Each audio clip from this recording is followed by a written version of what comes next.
This is the Cameron Journal Podcast. It's a place where we talk about important things. It's a place where we bring a little slice of the news to you. It's a place where we do important things, have important conversations. It's also things that I like to talk about. My name is Cameron Cowan, and this is the Cameron Journal Podcast.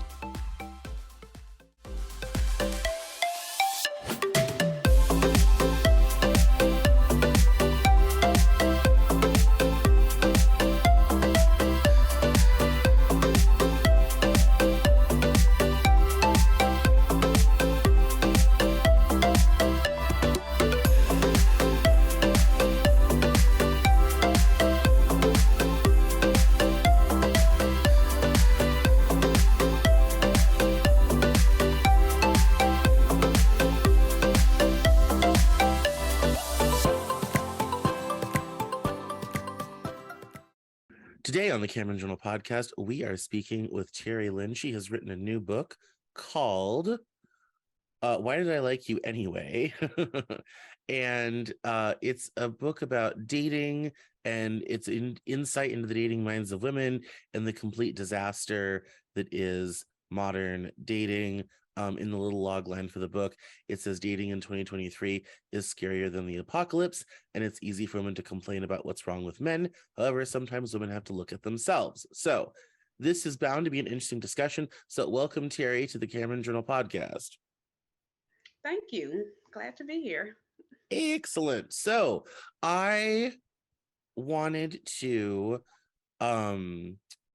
begin by, first of all, making sure that my face is on the screen so people can see me. That would be helpful.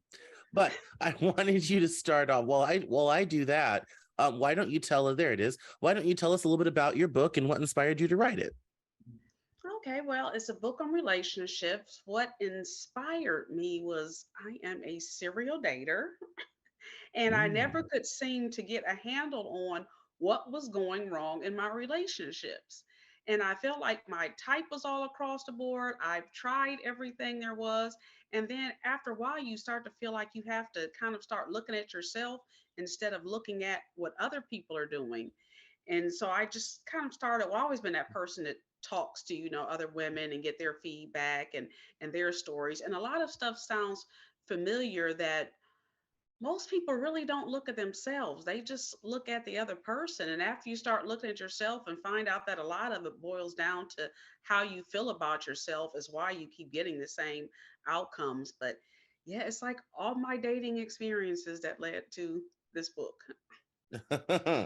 Fair enough. I wrote an article last year that was very popular called Serial Monogamy, and where I kind of talked about, like going from, relationships, couple years here, couple years there, all this type of thing. And it was interesting with the comments and all this type of thing.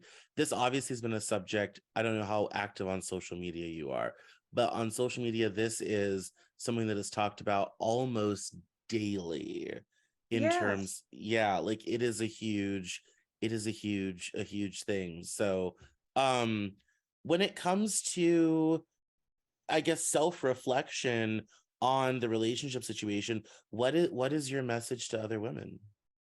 I mean, most women, well, a lot of people, period, do not self reflect. And even when they do, they're looking at it all wrong. Like they'll find a thousand things wrong with them, but they're ignoring like the glaring problem of all. But I think the just of it does boil down to self worth. But I think if you quit pointing the finger at somebody else, it's like as long as you keep pointing the finger at someone else, you can never dissect yourself.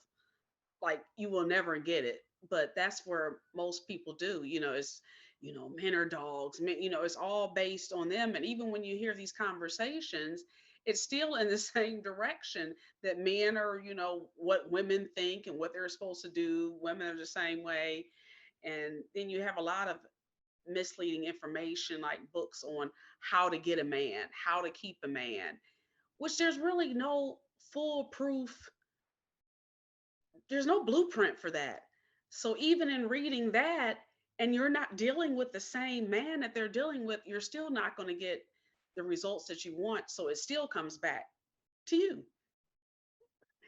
Yeah, what I yeah, that is definitely I always joke, one thing that people, especially other guys, forget about women is that women are incidentally people. Um you know, and with every nuanced weird thing that goes with that sort of thing. And I find that gets lost in the shuffle. Like, I'm a person, you're a person, and whereas we're trying to categorize everybody into these boxes Yes. in order to kind of make it all make sense. Yes, and women do the same thing. And it's usually like based on what you read, men are supposed to do this, this, and this. And we're all different. We're not the same. People do have complicated personalities. And there is no one rule to this is what you're supposed to be doing in relationships.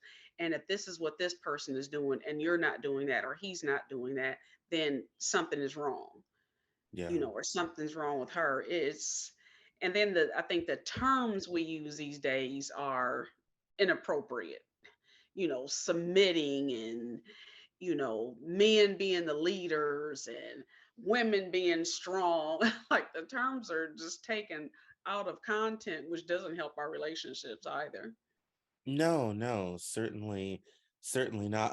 I remember years ago, um, I was doing a voiceover sort of thing, um, for somebody, and I had told her that, when you have, your list of all the things that you want in a partner, I said you get to take that whole list and pick three. That's Yes. and if you get three, you will have done incredibly well. You might only get one or two. Um, and the very idea, like that whole concept that you'd have to take her long list, which was 50 plus items. Wow. Um, yes, and reduce it to three things. You might as well have told her. I might as well have told her the earth was flat, or something equally shocking.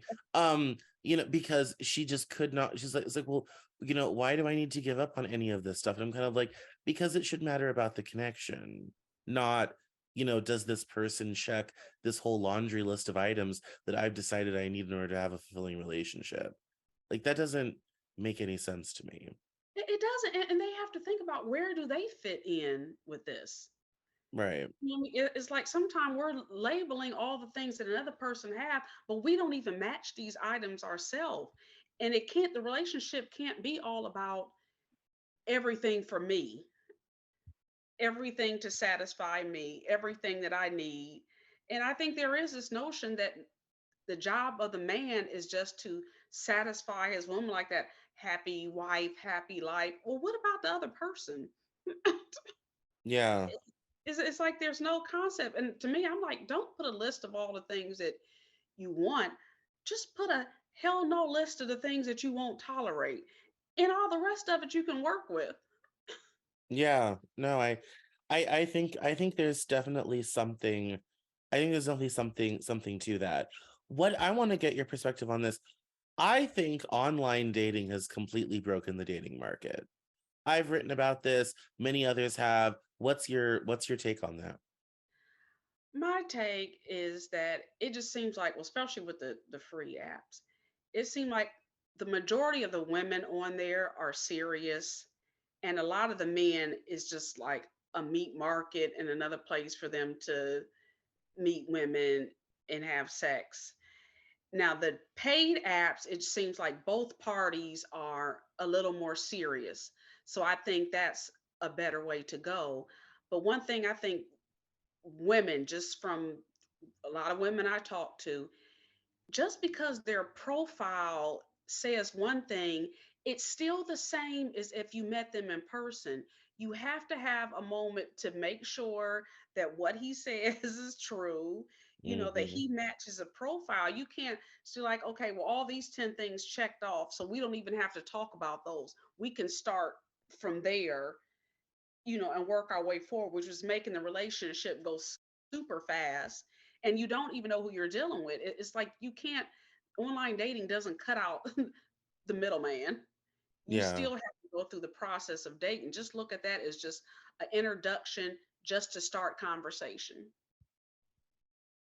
Yeah, I think that's wise. I think also, I mean, I think one of the difficulties with dating apps is that you have a lot of men who get nothing, and then you have women that get the most vile, terrible messages you've ever read in your entire life that will make you completely lose faith in humanity. Um, and as I feel like it's kind of equally bad for both parties, just on that basis alone of it seems asymmetrical. I don't know why we keep insisting on doing it. It doesn't work. Like from a practical, pragmatic perspective, it don't work.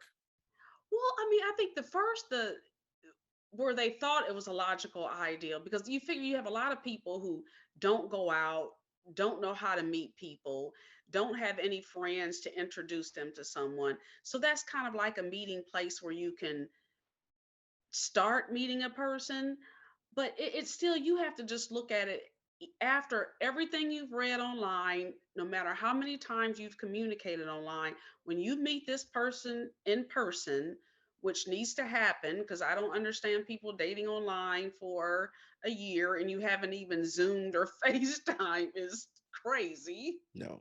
Yeah. But when you meet this person, maybe you should just feel a little more comfortable that you've already been formally introduced, but it starts there. The same way if you would have met them in person, just disregard everything online. You have to get to know them, because anybody can write up a profile.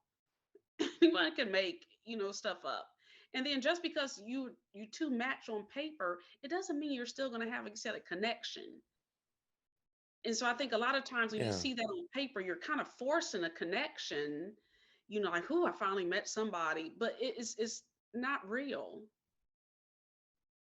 No, I think that's an important point though. That whole idea of the first meeting and getting to them, that's really where it starts. Like you still have to kind of go through the entire process.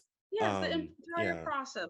Not Don't take anything offline, and then you need to ask those questions anyway, just to make sure he can remember it, because you can't remember a lot. So even if right. he broke this profile, it's still, you need to meet him and still talk. Don't pick up as if this is a person you already know, so you can cut out so many formalities and jump to relationship, jump to the sex, because we've already, taken care of most of it online. No, no, I think that's quite fair. I also wanted to ask, because we're both people of color.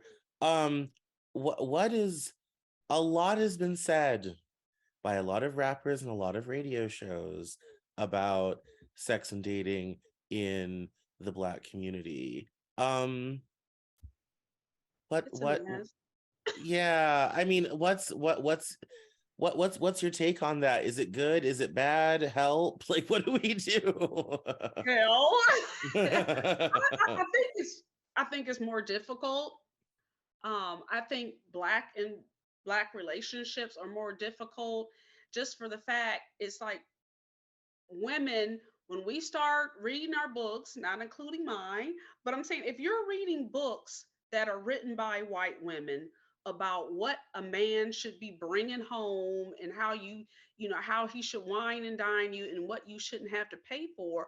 Well, you're talking about the white man who's doing most of the hiring, and then the black man who's barely getting the jobs. Like, you're not dealing with the same man. So reading the same book on what's expected out of this man is already messing us up. Like, there's not enough well off black men for all the black women to get one. So But I you're but I going to also meet I a guy. also feel like there's some guys out there that do really well but don't have glamorous jobs and get passed over a lot. Like in Right, like right. among dudes we talk about that. Like I knew this one dude, he worked for the railroad and his job was not glamorous. He works in the rail yard over here in downtown Seattle. And yeah, he wears overalls and does the train cars and all that type of thing, but he's also union and makes like 45 bucks an hour plus like overtime at time and a half. You will live very comfortable with your railroad man, ladies. Like, get you a man on the Yes, railroad. You'll yes. be doing very well. We're Like, reading like they have to be the top dog in the company, and that's just not our story. I mean, there are some black men who there, but there's not enough. I mean, right. you have to bring that down. And I'm not saying you have to sit around with a guy who doesn't want to work at all, but you're going to have to meet him halfway. Sometimes you might have to share in the responsibility of the bills. You might not be able to afford to stay at home, but we're reading the wrong books and we're not dealing, with the same man. And then I think too, black people, like black and white, we're kind of at odds with each other. It's all like black women have a bad attitude and men don't respect, black women. But I think there needs to be a medium because okay, nothing is all black women. No, Right. all black women don't have an attitude, but I think we do kind of wear the title. Like we will go from 1 to 10 fairly quickly, and it's almost like we're disrespecting ourselves if we don't get this person told off. And I just don't think that everything has to be handled that way. And then you Well, I have think things that's partly that's housewives culture. I mean, that I think in the last 20 years, that's been glamorized and foisted right, and on that didn't help. television. Yeah. And yes, and has been created as this thing like, oh, this is now seemingly appropriate behavior when Yes. like Yes. I have dear friends in New Jersey. And my friend Terry is she's actually the same age as my mom. She's older. And she does not like that is not in the world that she grew up in, that just wasn't done. Like that just wasn't. Right. And she came from fairly wealthy Virginia farmers. Her grandparents had live-in help. I mean, that she came from a very more kind of upper class black background, and that just type of thing just wasn't done. And I think with that behavior has been glamorized, and now you got all these young ladies out here who think that Yes. that's okay, and it's not. Yes, it's really not, and it doesn't help us. And then if you do have a black man who wants calm and peace, he probably will decide to go to a different race. And it's not that it's all black women, but I think sometimes, like I've known black men, if you see so much of it, you do tend to think that it keeps happening with them. So you're going to go and look elsewhere, Well, and I think and it's then odd. you're, I think that's a great point. I think there's also an attention gap. Like when I was in college, I was hanging out, mixed group of people, blah, blah, and I had a reputation for kind of getting around a lot and all this type of thing. And this one girl's kind of like, "You're always getting with all these white girls. Why didn't you ever talk to us?" I'm like, "None of you literally return a text from me. Like, I'm sitting right here, and your question wasn't, "Hey, can we go out? Can we hang out?" Blah blah blah. Like, can I get on that? Just like something very simple. It's just kind of like the why are you talking? Like, because none of you ever talked to me back. So they text back. So if you want to get in, if you want to get on it, then return a text, show some interest. Like, yeah, so it still boils down to the same thing. If you're before you judge a person, yeah. just see, before black men judge black women that we're all angry, just talk to us and see. They might not be one. And before you know, a black woman judges a black man, they need to do the same. But there's just so much in media, they put so much hype on black men dating out their race. And really there are more black men who do date within their race than out of their race, even though there is, quite a few that date out. But that still, it doesn't matter. That's still not all men, and that still shouldn't make you dislike or think of all men a certain way just because of what another person does. And then, hey, why don't we expand? Black women need to date more outside their race. I mean, you have to largen your playing field, instead of just being stuck one way. Like nothing is stopping us from, dating outside our race at all. But there is like a war going on. When you talk to black men, they're really like, oh, y'all black women are trick, and black women, oh, black guys, they aren't SHIT. Like it's just the same, Yeah. over and over again. It's just really like a battle, and it's really difficult to break through. And I just felt my take, the only way to break through is do a self check rather than keep trying to change them or change men or talk to men about what they're not doing. Because a lot of stuff that even men do to women, if we wouldn't put up with it, it wouldn't be going on. Yes, and that is something that I feel like it is some yeah, I think there's definitely, I think, an odd sort of cultural shift where a lot of really, I think, negative behavior got normalized and Right. glamorized.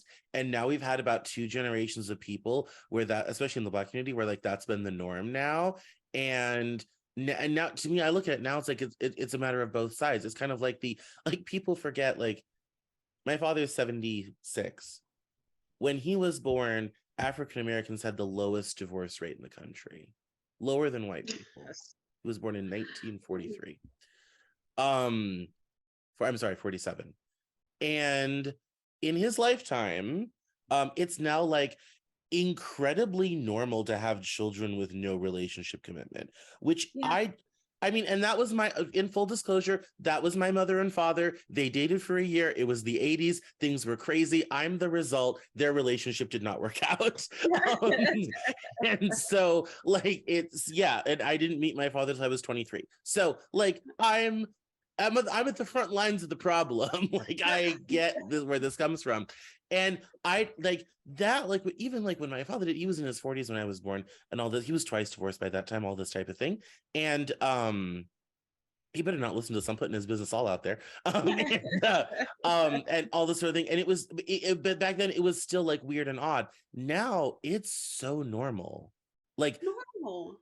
I don't understand that. Call me old fashioned, but I'm not okay with that. Like, No, but it's still, and I get it that you don't want to just shun a woman for, having a baby out of wedlock, but the results still end up the same. It's almost like we've taken this strong woman too far, and what I feel like I can do as a woman, and I don't need a man for anything. But at the end of the day, they always do. You know what I'm saying? If you mhm. have this child, at some point, you're gonna wish a dad was there. So it still keeps coming back, but we're still stuck in this, we don't need a man. And you have more women, black women in college, running corporate job. That's not helping either. I mean, nothing is helping. So it's like, still the woman is still going to have to look at herself, and not to put so much pressure on women. But even when you think about women whining about, oh, I'm a single mom, it's hard being a single mom. But a lot of us, you were single when you became a mom. Like, we have to Yeah, change. We still have to change our behavior. I mean, I know sometimes things just don't work out. I mean, there is no full proof, even if you're, married, that you won't be left, stuck with a bill. But it still comes back to women changing our behavior, and then the men will change. Because you think about it, then we're raising the boys to right. be men, and then we're starting the same cycle all over again. Yeah, and I think one of the difficulties, particularly in the Black community, is that we've had about two and a half generations of that kind of going now. And I think it's a quite difficult thing, to where now, even among the wealthy and well-heeled, I mean, Nick Cannon has how many kids by how many women? Like, Yeah, I for some reason, there's something so mysterious about that. Just for the fact that he went so long without children, after, when he was married and he had children. right. Go Yeah, this long stretch and not have children, then to start having them. I mean, it seems like it's deliberate, like he wants children like that, because you went so long without having them. But why would you? He always seemed like a fairly smart guy. Like, you can only be in so many places at one time. Why do you want children all over with no fathers in the house. I'm just It's like really he has enough confused kids, he with can't that. even see each one on different days of the week. Like there's not enough days in the week That's what I'm for saying. him to Why get would through them you? all. Like, I mean, Yeah, I guess he could see Mariah's kids together on like that's if like they have on the one day. same But child, they can like, say, yeah. If they you all know, live in, whoever lives in, all live in LA, they can all hang out together in right. New York. But that's No, still so yeah. irresponsible. I just couldn't imagine someone who just always appeared to be more of a thinker. Like, why are you doing this? And you just keep on doing it. Like, you're not. Yeah, I mean, there's a lot of people that kind of make fun of Steve Harvey for having these sort of very old-fashioned ideas about sex and relationships and dating and all this type of thing. But then you look at something like Nick Cannon or what some of the basketball players get up to, or what some of the rappers get up to. Like Ludacris has 10 kids by however many women, I think at least five. Um, and then all of a sudden, Steve Harvey doesn't sound so crazy anymore. Like Right, right, all of a sudden, right. he sounds pretty okay. But I think people don't like to hear sometime hard truth. It's just like, even if you talk about women, you could say like the absent dads, and okay, of course he's a deadbeat and he's nothing, and talk about him. But it's like it's rude, or not right to talk about the woman. Like, why would you have baby number five, by a guy who doesn't take care of their kid? Like, that's not proper to say Right. that. And it's just like, that's not helping us, especially for the next generations. You want them to do better. And yeah, I just think a lot of his old fashioned, and then some of his ideals, I get it, like people talk about their, his 90-day rules and stuff. Majority of people are just not going 90 days. No. So some of them, but even with that, it's still funny because some people need to. If you get attached easily and you get a little stalky, if a person doesn't turn out to be who who they say they are, you probably need to wait 90 days just to see. What I mean? Know yourself. Again, comes back to self. Know yourself. If you get attached easy, and if you have sex with a guy, you are gun hole in love and blowing up his phone. If you can't take rejection like that, you probably need to wait 90 days. But yeah, most people aren't waiting 90 days. But I do think there should be a little grace period. Like, geez. Yeah, I mean, even just like, especially in those early days, it's kind of like, and go, go on a first date, go on a, a second date, get to know each other, get, a shared activity going, like what you were saying before with getting to know somebody rather than just dumping right into the deep end of the pool. Yeah. Because I mean, 2 dates is really, anybody can be somebody else on 2 dates. Yeah. I mean, that's just not long to keep up this facade and keep up this nice day. I'm telling you, a third time meeting with a person, especially if we stop doing dates at movies, do dates at coffee shops, ice cream parlors. Like, they have a lot of nice coffee shops now. Yeah. Something where you can sit and just really talk to a person, no alcohol involved. Hmm. I'm saying? By the third date, you can pretty much look at somebody like, mm-mm. Like, you can really tell a lot by just sitting, talking to a person for a long time on a few different occasions. But it's like, we're not even giving it that. And it's like, people want to say, like, well, I mean, I get it. It's every time a girl or somebody sleeps with somebody, they're not, and it doesn't work out, they're not traumatized. I mean, I get it. But after years of doing this, it is still going to start weighing on you. And just, what's wrong with just taking your time? Like, it's not even hurting nothing. If you wait 2 weeks, 3 weeks, that's only 3 weeks out of your life. you Yeah, know. you're gonna live the 3 weeks anyway, so might as well, Yeah. take the time. So what about your own dating journey? How's it going? Where's the pain points? Where's the frustration? How's it going? I think it's going good. Now it's a lot better because now I look at dates as just a date. That's it. I don't look at anything past that. And sometimes I think I'm too aloof, that I'm not giving enough energy, that I'm not, that I am interested. So I'm trying to find myself this medium because I don't want, and I tell other women, you don't want to get caught in this where you're so comfortable being by yourself that you really don't even know how to engage enough to make that other person know, like, yes, I am really interested. Like, I hope this will go further. But yeah, but it's still a journey. I'm not closer to marriage. And then, but it's funny too, because now when I date too, I'm still thinking of book information. So it's like you're kind of dissecting, like, And then you say you have an ex-girlfriend. I'm more curious, well, why didn't that work out? Not just because I just curious as to why things don't work out. Where did the love go? But Yeah, yeah, yeah. even if it's just a date, it's really kind of fun.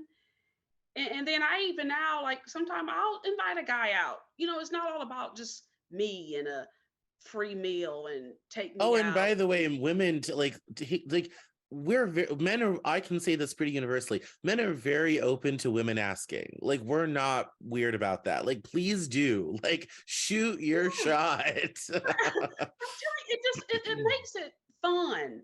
And then you don't feel obligated because I paid for a meal, you've paid for a meal. Like, it's really evens the playing field. Now, I am still a strong believer that if you do the invite, you should treat, but if I do the invite, I will treat. You just treat somewhere that's affordable to you.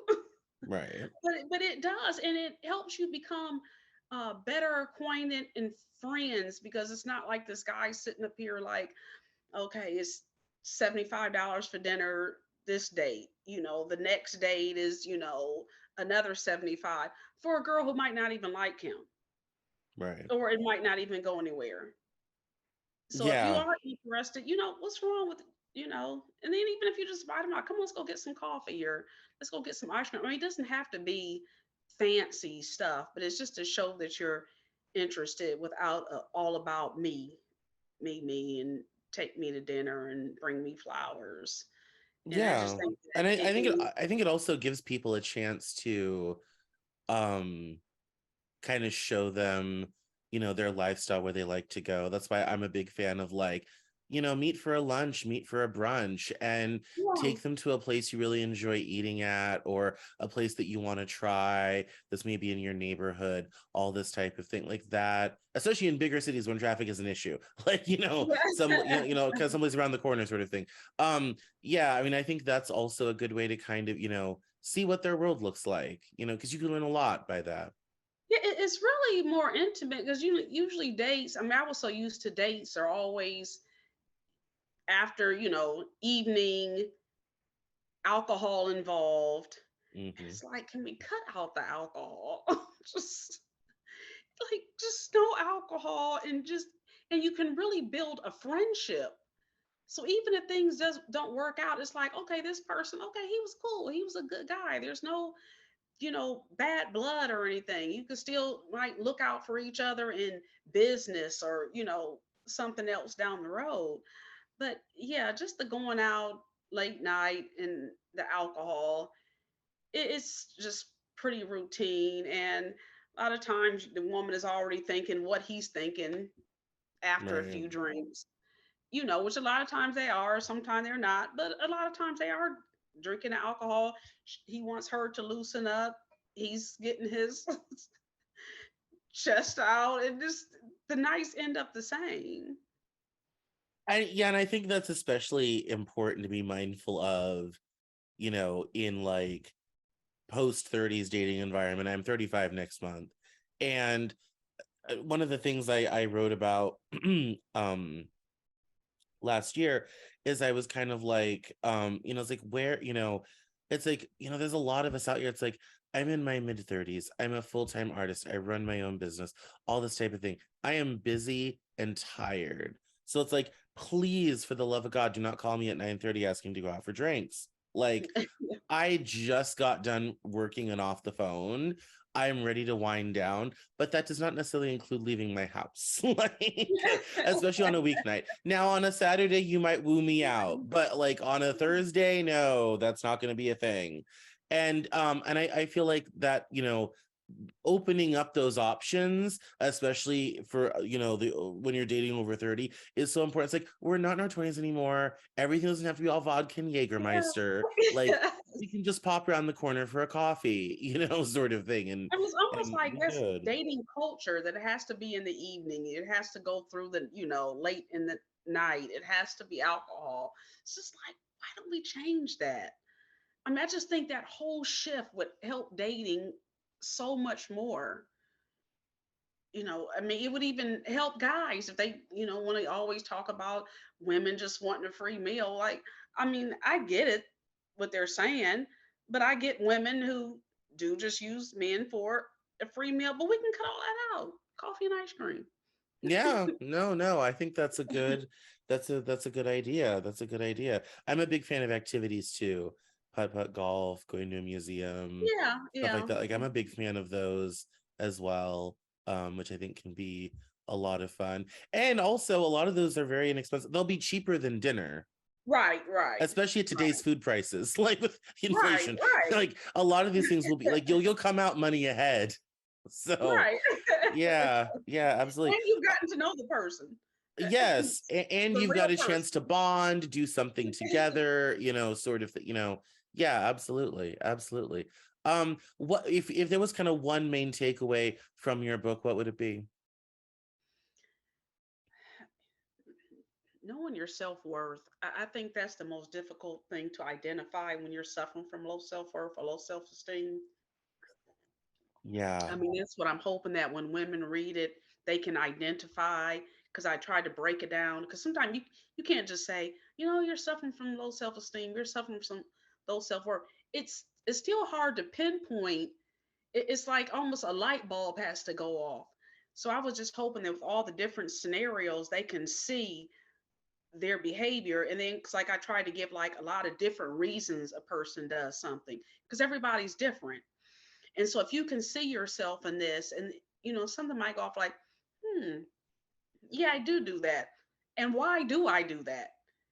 You know what I mean? Like, why do I work so hard when I'm in a relationship? I mean, sometimes we're just kind of antsy and can't wait. I mean, you can't wait to see him. You're kind of rushing things, but you it is a time to do like a self-esteem checkpoint. As soon as you meet a person, okay, where am I at in my life right now, spiritually, physically, financially? What do I want? What am I working on? Because where you're at when you first meet a person is going to dictate about the whole relationship. And if you're at a vulnerable spot, you're going to be manipulated easily, fall in love quicker, and it's doesn't necessarily have to even be the right person. But I'm just hoping that people can take away to take a look at their self versus pointing the finger. And if you were pointing the finger and they were wrong, kind of still look at yourself of what did I did to contribute to that? What could I have done differently? Why didn't I walk away? Because that still comes down to your self-worth. So it still comes to that, to just look at yourself. Don't point the finger at the other person. And if they did wrong you, maybe forgive them and go on. Yeah, I mean, there's I mean, I think we get into relationships to grow and find out about ourselves. And I think, in the post aftermath, ideally you take some time and have some paradigm shifts to figure out what went right and what went wrong. And I've seen far too many people, jump into something with somebody else right away without taking that time to kind of figure out why the last one didn't work, sort of Right, thing. because the last one, it was all the last one's fault. You see Right. what I'm saying? So this Yes. new one, it's a different guy, so you think you're going to get different results, but now your results are kind of about the same. So you're still not getting it, and not to mention usually your next guy is going to be better than your last guy. So you think you're dating up a little bit, but you're still bringing your same baggage, you're still bringing your same trauma, your same attitude. I mean, you still haven't checked your self-worth. Passive And aggressive behaviors, self-sabotage. Yep. yeah, you still don't get it. So I mean, because it's Because sometimes even people who do take a long break in between a relationship, if you're reflecting on the wrong things, you still didn't help yourself. Right. You know what I mean? If you still didn't increase your self-worth, even if you go a year of celibacy, the next guy you get with, you're still picking up right where you left off. Like Yeah. you've learned nothing in that year about yourself other than you're just still pissed at that last person and you didn't do a self check in the whole year.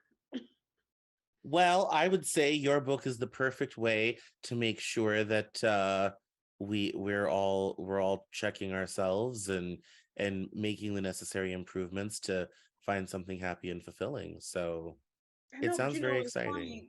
There's some parts in the book that say like my sister. One part in the book was her, right, and I asked her to read it.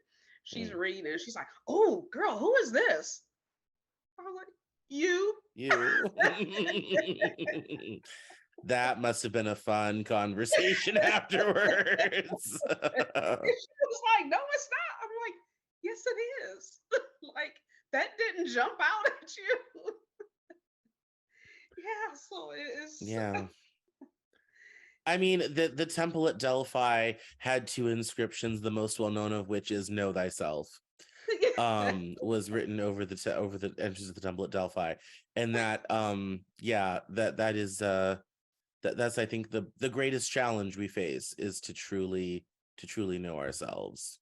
Yeah, and it's real tricky because I know a lot of people, even when you're a nice person and you really don't get why you're not getting a person because you're not nice, but your kindness doesn't have anything to do with it. You know what I'm saying? Like there's just other traits. Like just because you're a giving person, you that's just doesn't make up for everything in the world. Like there could be nothing else possibly wrong with you. No, and you also can't necessarily rest an entire relationship on one person going to Right. extraordinary lengths in order to make things work. Ask me how I know. And um and so yeah, I mean that is, as I tell people, I said, as the former supreme commander of Savaho forces, I you know I like that um one. yeah, like that's something. I mean, I feel as guys, we, especially those of us who are kind and loving and giving people, we get caught in these habits of, and this is that, like, women do this too, but I think it's worse for guys. We get in the, I can save her, I can fix her, I can put her whole life back to blah blah blah blah, and it's like that's not a basis for a relationship, though. It's not, and and it's funny when I ran across, like, even myself, I was that person at one time. When I had to start, like, say, like I started studying narcissist behavior, and I had to start to kind of look at myself, am I a narcissist? Because I'm actually doing something for someone and you're thinking you're getting a return. Like your Right. kindness. You think that at the end of the day, that just because I'm a kind person, in return, you're going to treat me nice or treat me better or see that I'm a good catch. But Yeah. if you keep putting yourself out there to get a person to recognize that, that's kind of narcissist in itself. You know what I'm saying? It's almost kind of like manipulate. How about just go in, hold back on your giving? Nothing wrong with giving, but you have to learn how to receive. And then you have to think about the reasons why you're giving. Yeah, and not only that, but also do that in a way that the other person gets and understands and makes sense to them, which gets into Right. like love languages and all that type of thing. Um, you know, I I absolutely love buying little gifts and things for people. That's like my favorite thing to do, Mine because like, too. oh, I thought of you, sort of, I was a so and so, and I immediately thought of you, and so I go all this type of thing. But if, like in the case of my ex, hers is quality time. For her, the stuff that I got, that did not matter. For her, it was, well, how many days has it been since you sat on the porch with me and just talked? Um, and because that was far more important than whatever little thing that I found when I was out and about or whatever have you. So not only do I agree with you have to hold back and know why you're doing it, but you also have to listen to the other person and do it Right. in a way that they can actually take in. Yeah, and appreciate your generosity because if this is what you like to do, you still have to look what are the things they like. Right. You know what I mean? Just because you like cute bracelets and, oh, this will look cute on you, this, what do they like? No, they're more like, let's get a beer and just watch a comedy, Yeah. but you can't substitute like I did this, and so this you should be grateful. Like, I'm, even if you don't present like that, but like, I'm still a nice person. It still makes me a nice person, but you're still not going to be equally meshed because your kindness is not the kindness they're looking for. And that is where, listening to the other person, or even just when it happens, kind of seeing it, like when you do something and they really like it, like seeing that, clocking that, understanding it, and then figuring out how to replicate that more often, like Yeah. that gets back to that self-reflection that you're talking about, 'cause I think a lot of people miss those cues. Yes, they do, because they think they're being kind. You know what I mean? It's almost like you're being mean to me when I'm being kind to you, like you're ungrateful, but you're not getting it. Like, you're missing them cues because you just think that you're just this such a nice person, and there's other people out there would be glad to have someone do this for me, but that it's not all wrapped up in that. Sometimes you just have to hold back with your kindness. You know, wait, give a little, receive a little. Like you said, listen to what they want. So at least if you're being a giver, you're giving them something they asked for instead of what you felt they wanted to have. Right. Yeah. And that again, that gets into a lot of self-awareness that I think gets missed in the whole Right, conversation on dating. right. So, well, we're coming up to the top of the hour. So it's time for us to do plugs. So why don't you let us know where we can get the book and where we can find you online? Okay, well, the book is available on Amazon.com or where books are sold. My website is writeterrielynn.com, and feel free to reach out to me. I have a phone number on there, or email. I love to hear people's take on the book, get their feedback, answer any questions, or if someone has something they think I'm just really tripping on, I just really would like to hear it. But Yeah. yeah. No, that's perfect. You're absolutely delightful. This has been a great conversation. And thank you so much for coming on the Cameron Journal podcast. Thank you. Thank you. This has been great.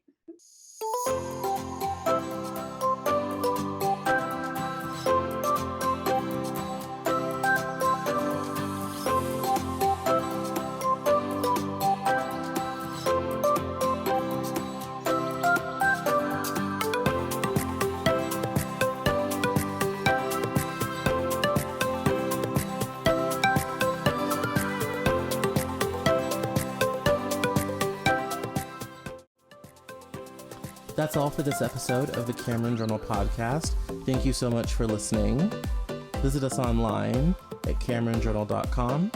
We're on Facebook, Twitter, and Instagram. And I love to talk to my followers and listeners, so please feel free to get us on social media at Cameron Cowan on Twitter. And we'll see you next time on the Cameron Journal podcast.